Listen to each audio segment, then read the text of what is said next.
Dahil nga ginawa na nga ng paraan ni Charlie at nitong si Lani para matuldukan na nga ang paghahanap sa matanda.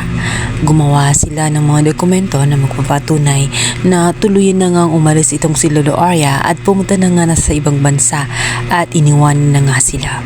Hindi ito matanggap ni Yuan, ngunit itong si Joanna ay naniniwala sa dalawa. Sinabi nito na galit si Lola kaya nagagawa niya ang bagay na iyon. Hindi na niya kailangan ang kanyang pamilya kaya't ito'y lumisan na lamang. At pabor yun kay Joanna dahil magagawa na niya ang lahat ng kanyang gusto. Ngayon ay wala nang magkukontrol sa kanya. Masayang masaya siya. Pinapalakpakan pa siya ni Lani at nitong si Charlie. Walang kaalam-alam si Joanna na isang panganib ang naghahantay sa kanya. Ang hindi kasi niya alam ay palabas lamang yun nitong si Charlie at nitong si Lani. Nang sa ganun ay mag-focus itong si Joanna sa kanyang trabaho bilang CEO. Samantala, ito namang si Charlie ay gumagawa na ng mga paraan at mga hakbang.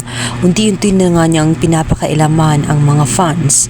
Nang sa ganun magugulat na lang isang araw itong si Joanna na mapipilitan na lamang siya na ibenta maging itong si Yuan ang kanilang mga shares sa kanila at sila na ngayon ang hawak sa naturang kumpanya dahil nakurakot na nga nitong si Charlie at itong si Lani na sila talaga ang punot dulo ng lahat. Sila ang dahilan kung bakit si Lolo Arya ay napunta sa malayo. Sa kabilang banda, ito naman si Ina ay hindi tumitigil hanggat hindi tuluyang gumaling itong si Lolo Arya. Kaya naman gagawa siya ng paraan nang sa ganun unti-unting manumbalik ang alaala ng matanda. Ginawa niya, kumuha nga siya ng malaking kaldero, umaasa siya na sa pamamagitan nun ay bumalik ang alaala nitong si Lolo Arya. Nung una, hindi ito gumana hanggang sa sinabi ni Ina na subukan yung muli. At doon na nga, bumalik ang alaala ng matanda.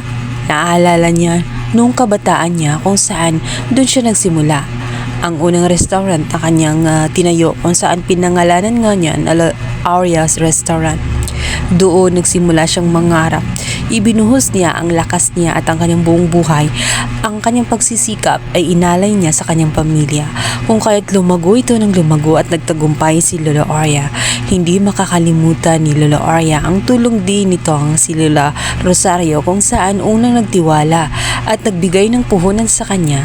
Naniniwala ito sa kanyang kakayahan kung kaya't nabigyan siya ng tsansa na ma-develop ang kanyang skill at tuluyang lumago ang kanyang restaurant. Kaya naman napaisip si Lolo Arya, hindi na niya kailangang bumalik sa Del Costa family sapagkat tinataboy nga siya doon, pinapalayas at hindi naman inalagaan.